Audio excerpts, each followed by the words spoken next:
Hello guys, నేను మా అన్నయ్య వాళ్ళ హౌస్కి వచ్చాను వీకెండ్ అని. ఈ ప్లేస్ వచ్చేసి నియర్ టు మంగళగిరి, అంటే లైక్ విజయవాడ దగ్గర అనమాట. ఇన్ బిట్వీన్ ఉంటుంది. ఆఫ్టర్నూన్ డిన్నర్ చేసేసాం, నైట్ హ్యాపీగా ఇస్కాన్ టెంపుల్కి వచ్చాం. ఇక్కడ ఏంటంటే చాలా పీస్ఫుల్గా బాగుంది గైస్. ఈ టెంపుల్ మాత్రం మీరు ఎప్పుడైనా అబ్జర్వ్ చేశారా? టెంపుల్కి వెళ్ళగానే ఒక పాజిటివ్ వైబ్, కష్టాలన్నీ మర్చిపోయి పీస్ఫుల్గా అనిపిస్తుంది. ఇక్కడ కృష్ణుడు పెయింటింగ్స్ అన్నీ వాల్స్కి పెట్టేశారు, చాలా బాగున్నాయి. ఈ టెంపుల్ డిజైన్, ఇంటీరియర్, ఎక్స్టీరియర్ అన్నీ చాలా అట్రాక్టివ్గా ఉంది.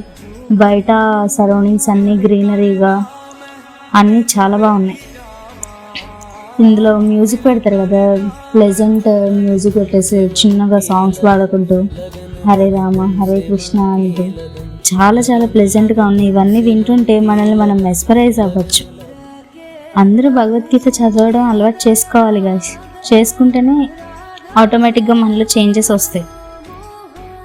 నేను కృష్ణుని వీడియో తీసుకుంటుంటే ఇక్కడ మేనేజ్మెంట్లో ఒక సార్ వచ్చేసి సెల్ఫీ మాత్రమే వెళ్ళలేదు, ఇంకా ఫొటోస్ అయినా వీడియోస్ అయినా మీ ఇష్టం వచ్చినట్టు తీసుకోవచ్చు అన్నారు. సెల్ఫీ మాత్రమే ఎందుకు వెళ్ళలేదు అని మన చిన్ని బుర్రకి చాలా పెద్ద డౌట్ వచ్చేసింది. ఓకే కదా అని మేనేజ్మెంట్ దగ్గరికి వెళ్ళిపోయి ఎందుకు వెళ్ళలేదు అని అడిగాను. అడిగితే వాళ్ళు స్ట్రైట్ అవే ఒకటే ఆన్సర్ చెప్పారు, మీరు దేవుడు ఈక్వల్ కాదు కదా, మనం దేవుడితో సమానంగా ఎలా ఫోటో తీసుకోగలం అన్నారు. అది కూడా పాయింటే కదా అనుకుంటూ బయటకు వచ్చేసా. వచ్చినాక అనుకున్నా మంది ధూళి ఎక్కువ అని అందరినీ కదిలిచ్చేసి మాట్లాడేసుకొని వస్తాం.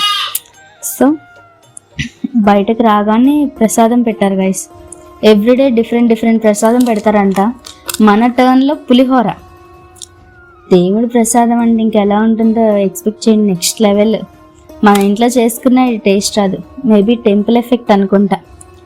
సిగ్గుపడకుండా, సిగ్గున్నా లేదనుకొని ఇంకొంచెం బెటరా అని అడిగాను. వాళ్ళు నో, ఓన్లీ వన్స్ అన్నారు. మనం ఏమైనా తక్కువ ఏంటి? అది తినేసేసి సెకండ్ హ్యాండ్ లైన్లోకి వెళ్ళి మళ్ళీ తెచ్చేసుకున్నా. దొంగ పులిహోరకి వచ్చే టేస్టే అండ్ ఆ మజానే వేరు కదా.